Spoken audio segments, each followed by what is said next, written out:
We all dream about an ideal society, isn't it? Where there will be no evil, where everybody have equal opportunities, everybody have enough provisions, isn't it? Enough opportunities are the right environment for the all-round development, isn't it? Everybody dream about that kind of ideal society or ideal country, ideal nation. For that, man has to work. Man has to work for that. If you have a great dream, if you want to do Mahat Karya, you need to do Mahat Yaga. Then only it is possible. Even for political freedom, to achieve for political freedom also, our ancestors worked hard. They sacrificed their everything, their family life, their own lives, isn't it? Because of that, we are enjoying now political freedom. And the task has not ended there. Just gaining little financial merit, the task is not completed. We have to think about our glorious past, how our ancestors lived on this earth. They were able to rule all the earth, and they were able to solve the problem of life and death. Thus they became great. They have showed their manliness. And it is again, once again, it is a task of the youth. Spirituality is not something to be taken up in the old age. And it is not a status symbol, or it is not a retired life. Incessant work we have to do. For that, the strong, well-built intellectual, for them is the task. When we are young, then only we have to decide our future. Here, Swamiji is telling about the gospel of salvation. What does it mean? How can we be free? We are always slaves to somebody, as long as we lived. When can we become free? Can we dream about it, at least? Freedom will not be achieved by foregoing some rules or regulations. It is an eternal vigilance to attain the highest purpose of human life. That we have to understand, for that we have to work for. In spiritual terms, it is said, the freedom from the cycle of birth and death. That is salvation, mukti, moksha. But here, now, the real freedom at this moment is required. We should work with the spirit that we are ever free. And for that, we need to show some guts.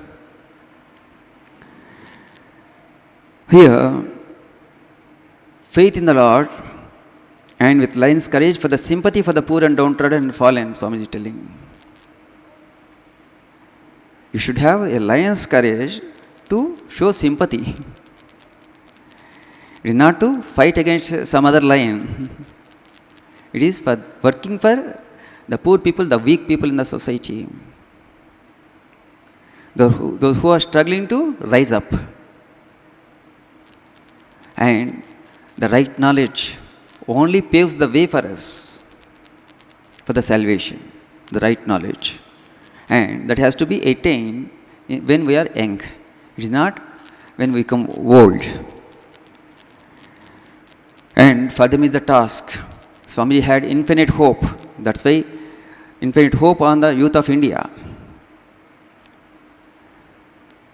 Swamiji told these words just 3 weeks before his historic speech in Parliament of World Religions.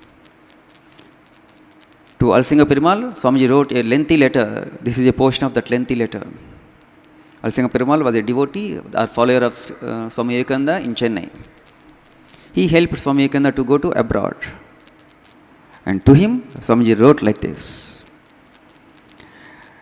And several of us think it is not for us. We do not have enough strength. We do not have enough good character. We did so many mistakes.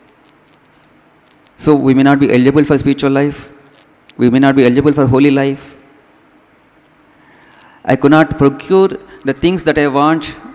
A little food I cannot earn on my own. How can I help others? How can I serve others? This kind of petty questions always crop up in our mind. Yet, when you start reading or exploring Swami Vivekananda's teachings and when you follow Swami Vivekananda's words and start working for that, then you will come to know what kind of infinite strength is in your own being. What kind of infinite knowledge is there with you. Swamiji says, all the strength is within, all the knowledge is within. The external world is simply a suggestion. The moment you extend your hand for the salvation of the others, you will see the power, the strength is coming to you in the same degree. And never look back. We are fighting for infinite life. We are searching and we are hoping for that infinite life. If man cannot work for that great cause in this life itself, after attaining the human body itself, then when he will start working for that? That's why Swamiji is telling, you may be dreaming about a bright future immediately after coming out of your colleges. But if you follow me, there are still hundreds and thousands times better treasure will be yours. That is with those kind of words, Swamiji was inspiring all the youth of India in those days. It is in our hands. It is our responsibility and it is our great assurance. Swamiji is standing and he is ever living. With the words he is saying, I think it is better to stay outside this body, but I shall not cease to work until the world shall know that it is one. It is one with God. That means Swamiji is still living in the midst of us. That we have to find out. How Swamiji's work and strength and blessings are working through his words, through his utterances. All these are wonderful mantras. Repeat them day and night. Have a bright future. Have a wonderful day ahead. Please first to class.